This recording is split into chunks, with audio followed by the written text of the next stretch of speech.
I think what San Miguel did right, no, this game, because I was watching the game a while ago. Every time they win, they give the ball to Junmar or Motau to first before the guards do their thing.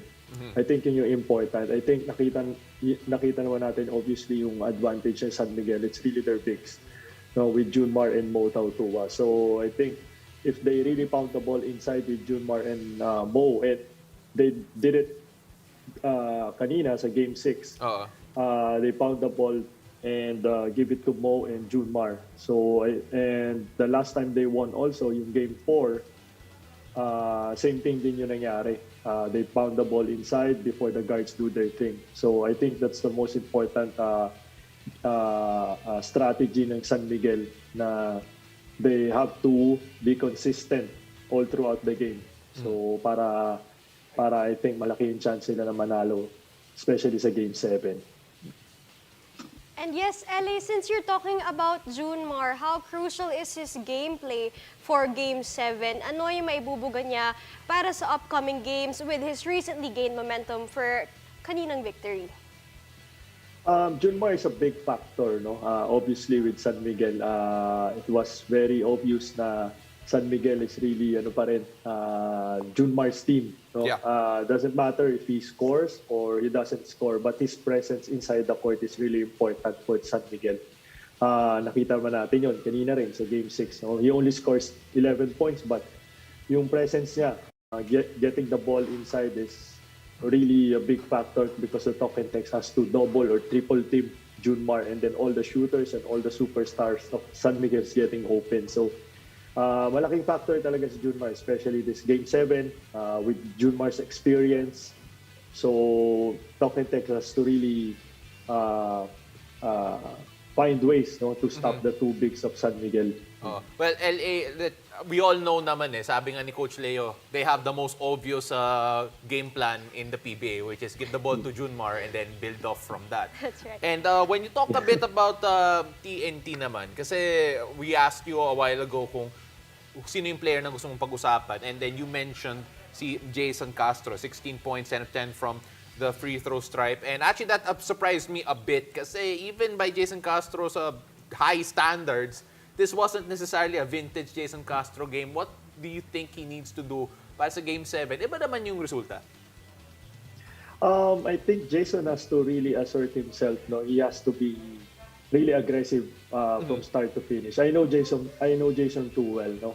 Big games like this, especially at Game 7, he will come out and play his game, no? I know Mikey Williams, no?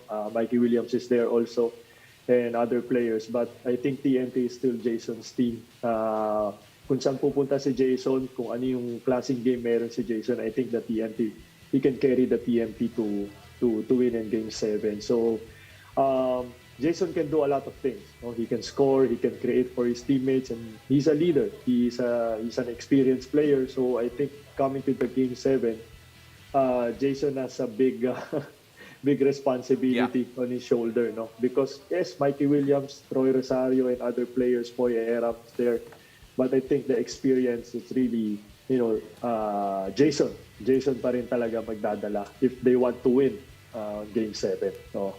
Of course, you mentioned, syempre, Jason will always be one of the focal points. But then, in that game that we saw a while ago, alam naman natin how hard it is to close out a San Miguel team, and it just felt like they weren't there for the races. Si Ryan Reyes was actually their other top scorer with 16 points, but that's someone that you wouldn't necessarily expect to be one of the top scorers of the TNT Tropang Giga.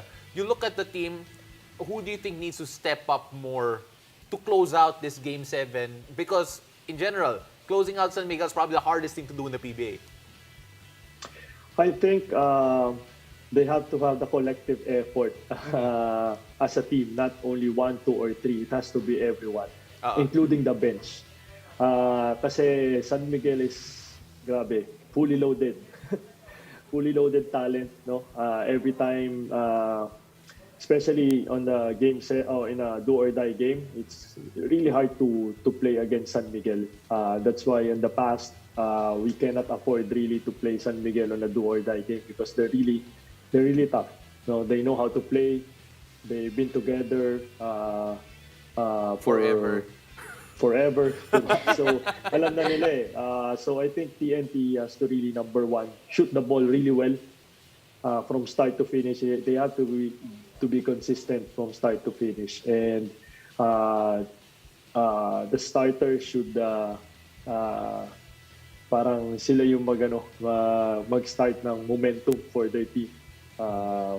So I think the big factor really is to shoot the ball well from the outside, kasi mas mag-extend ang defense ng San Miguel, which is yun yung weakness sa San Miguel, especially when Junmar and Mota was playing together. Yeah. Diba? Oo. So yun. That's right. And Ellie, you were talking about collective effort and maintaining the momentum. So we want to ask, what are your expectations for the Beermen and TNT for this upcoming Game 7? Sino sa tingin mo yung kayang mag-anchor ng spot sa kampyonato? And of course, syempre, siguro hindi tambak, no? Siguro hindi tambak yung Game 7, but I don't know. We'll see. Eli, ano yung expectations mo? Well, my expectation, definitely, tama ka pa. I'm expecting an overtime game. No? Overtime, I think 48 minutes is not enough to determine who's gonna win for Game 7. Expectation, who's gonna, well, di mo masasabi kasi actually both teams are the two talented teams, no, in the league. Diba? Parang I'm watching actually, honestly, I'm watching a championship game right now.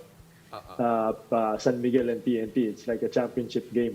No? So, again, I cannot say TNT or San Miguel because it's Game 7. So, what happened for the past 6 games, that's over and done with it. So, I think whoever really wants to win the game, again, effort. Who wants it more? It's not about, That's right. who wants it more. And it's not about the talent. No? It's really, who wants it more and, the effort. Kung sino yung mas mananalo sa effort.